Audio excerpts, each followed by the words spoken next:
मैं आपको एक छोटी सी एग्जांपल दूं। आप अपने घर में अगर काम अपने बुजुर्गों का मान सम्मान करते हो तो आपका इलाके में आदर होता है। अगर आप अपने बुजुर्गों का अपने घर से अच्छे नहीं हो तो आपका बाहर भी कोई मान सम्मान नहीं है। पे इलेक्शन के दौर में यहाँ पे हैली को गिराया गया था, उनके चापर यहाँ पे उतरे थे इस क्वारनी के मुकाम पर। वो एक शख्स है गुलाम नबी आज़ाद साहब, वो बड़े कद्दावर नेता हैं।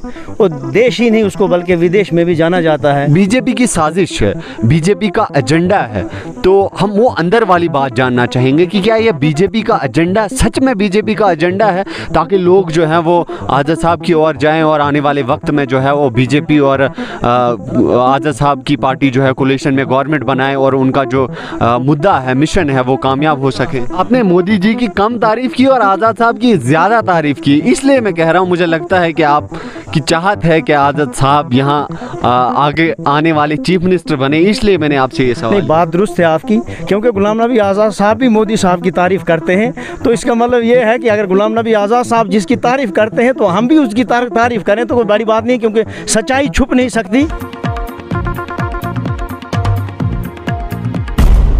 बीजेपी के सीनियर लीडर मातम जी हमारे साथ जुड़े हैं, इनसे जानना चाहेंगे। आज़ाद साहब ने हाल ही में जो है कांग्रेस के सभी पदों से इस्तीफ़ा दिया है और एक हलचल चलसी जो है वो जम्मू कश्मीर के अंदर मची हुई है।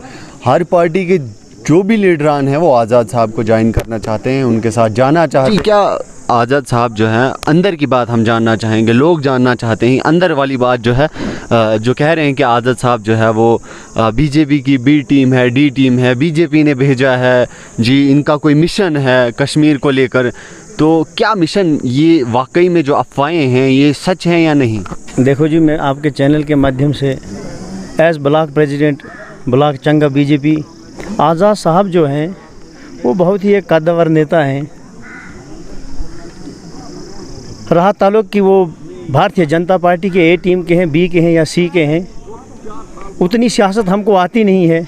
बट हमें जो आज़ाद साहब के जिस स्थान पे हम इस वक्त इंटरव्यू दे रहे हैं, ये स्थान एक ऐसा है कि पहली बार यहाँ हैली गिरा था। यहाँ पे इलेक्शन के दौर में यहाँ पे हैली को गिराया गया था, उनके चापर यहाँ पे उतरे थे इस क्वारनी के मुकाम पर। वो एक शख्स है गुलाम नबी आज़ाद साहब, वो बड़े कद्दावर नेता हैं। वो देश ही नहीं उसको बल्कि विदेश में भी जाना जाता है। रहा सवाल उनके रेजिग्नेशन का, कांग्रेस पार्टी से भागने का कारण, तो वो उन्होंने खुद स्पष्ट किया है कि जो बचकाना हरकतें थी उनके साथ, जिस किस्म के वो लीडर थे, उनको उस तरीके से सिला नहीं मिलने लगा और पार्टी के अंदर मान सम्मान नहीं होता है। उन्होंने अपने एक इंटरव्यू में कहा था, मैंने सुना था, कि भारतीय जनता पार्टी जो है उसके एक संगठन है, उसकी शाखाएं वो अलग अलग संगठनों पे काम करते हैं और मैं उस पार्टी से ताल्लुक़ रखता हूँ जिस पार्टी के अंदर सभ्यता है, बड़े का मान सम्मान और छोटे को प्यार देना, उस पार्टी वही उभर सकती है जिसको छोटे और बड़े की पहचान हो। जहाँ छोटे और बड़े की पहचान नहीं, जिस घर में छोटे और बड़े की पहचान ना हो, तो मेरे ख्याल में वो घर जो है वो डेवलप नहीं हो सकता है। वही कांग्रेस का हाल है। आपने यहाँ भी देखा है गुटबाजियाँ हैं और कांग्रेस को मास वाई मुखालफत करने के अलावा और कुछ आता नहीं है। आज की डेट में जो मोदी सरकार है, भारतीय जनता पार्टी की सरकार है, वो पब्लिक और देश हित के लिए कितना काम कर रही है वो आप लोगों के सबके सामने है। और मैं इस चैनल के माध्यम से कहूँ, जो स्कीमें लॉन्च की हैं भारतीय जनता पार्टी ने, आज़ाद साहब ने ये देखा पाया कि मोदी सरकार जो है बहुत बड़ी अनथक कोशिशें कर रही है पब्लिक की वेलफेयर के लिए, इस देश की वेलफेयर के लिए। तो आने वाले समय में जो है मोदी जी को इस देश से हटाना, और पब्लिक जो जितना चाह रही है आने वाले दिनों में बढ़ चढ़ के साथ जो बीजेपी का दे रही है, उन्होंने ये पाया कि कांग्रेस संगठन जो है वो दोबारा यहाँ आ नहीं सकता, तो मैं ही अपने लेवल से कुछ कोशिश करूँ और अपने स्टेट जम्मू कश्मीर और पूरे देश के लिए अपनी एक पार्टी बना के, जिसका लॉन्च कल वो कर रहे हैं। तो हम तो यही कहेंगे कि कद्दावर नेता है, ईमानदार आदमी है, तो हम तो तारीफ़ ही करेंगे। हम भारतीय जनता पार्टी के सफाई होने के नाते, एक वर्कर होने के नाते, एक वोटर होने के नाते हम तो सच्चाई की बात जो है वो छुपा नहीं सकते। देखो, मैं आपको एक चीज़ बताऊं, भारतीय जनता पार्टी एक ऐसी टीम है, ऐसी पार्टी है, वो किसी के घुटनों पे चलने वाली पार्टी नहीं, वो अपने दम पे खड़ी पार्टी है, वो अपने काम से संतुष्ट है।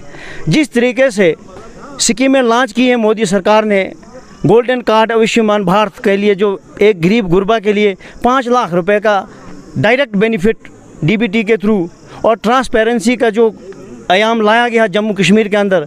और आपने देखा ये जो प्रोग्राम चल रहे हैं, चाहे वो ब्लॉक दिवस हो, चाहे वो बैक टू विलेज हो, चाहे आर्टिकल 370 हटाने के बाद पंचायत राज इंस्टीट्यूशन को डेवलप करने का प्रोसेस हो, 3 टायर सिस्टम को लाने का प्रोग्राम हो, इतनी सारी फंड से इतनी सारी रोडें, और 2-4 साल से यानी पिछले 3 साल से फ्री राशन गरीब लोगों को देना। मैं आपको एक छोटी सी एग्जांपल दूं, आप अपने घर में अगर काम अपने बुज़ुर्गों का मान सम्मान करते हो तो आपका इलाके में आदर होता है। अगर आप अपने बुज़ुर्गों का अपने घर से अच्छे नहीं हो तो आपका बाहर भी कोई मान सम्मान नहीं। आपकी बातों से भी ऐसा लग रहा है कि आप भी चाह रहे थे और आपकी चाहत भी है कि आज़ाद साहब ही जीते। जो आपने अभी तक आज़ाद साहब की तारीफ़ की है, जितने भी लीडर हैं, जितनी भी पार्टीज़ के, चाहे अपनी पार्टी की बात करें, आम आदमी पार्टी की बात करें या एनसी की बात करें, एक हल्ला सा मच गया है, आज़ाद साहब को ज्वाइन कर रहे हैं। तो कहीं ना कहीं कि ये एक बीजेपी की साजिश है, बीजेपी का एजेंडा है।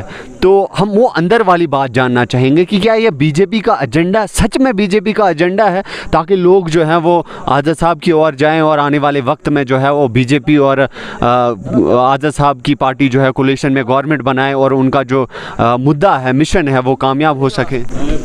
देखो, ये तो आप भी जान रहे हैं कि आपके चैनल भी सारे जान रहे हैं कि उथल पुथल हो चुकी है, क्योंकि आपने आए दिनों में देखा, हम देख रहे हैं जहाँ तक भी जम्मू कश्मीर का ताल्लुक है, सिर्फ जम्मू कश्मीर पे मैं जाऊँ, जम्मू कश्मीर के अंदर आप पार्टी जो भी छोटी मोटी पार्टियाँ, चाहे वो आम आदमी पार्टी थी, चाहे वो पीडीपी थी, चाहे वो नेशनल कॉन्फ्रेंस थी, या जो इंडियन नेशनल कांग्रेस थी, अब इंडियन नेशनल कांग्रेस के अंदर मुझे लगता है कोई भी लीडर नहीं रहा, सारे रेजिग्नेशन दे के आज़ाद साहब को ज्वाइन कर। ये मानते हैं कि आज़ाद साहब का जो दबदबा है जम्मू की बात करें या कश्मीर की बात करें, बीजेपी से ज़्यादा है? हाँ, एक बात क्लियर करूँ मैं कि क्या भारतीय जनता पार्टी से एक वोटर तक भी आज़ाद साहब को ज्वाइन किया? नहीं किया। इसलिए नहीं किया कि वो अपने संगठन, अपनी पार्टी और अपने जो उप राष्ट्र के जो दिल्ली के लोग बैठे हुए हैं हमारी पार्टी के अंदर, या चाहे हमारे स्टेट के प्रेसिडेंट रविंद्र रैना जी हैं, उन लोगों पर भरोसा करते हैं। हमारा एक वोटर तक भी ज्वाइन नहीं कर रहा है। भारतीय जनता पार्टी के बाद अगर किसी का नंबर जम्मू कश्मीर के अंदर है तो वाकई में गुलाम नबी आज़ाद साहब का है, क्योंकि बढ़ चढ़ के हिस्सा सारे लीडर्स जो हैं गुलाम नबी। सीधी बात बताएं, हम अपने पार्टी के बड़े प्रेमी हैं।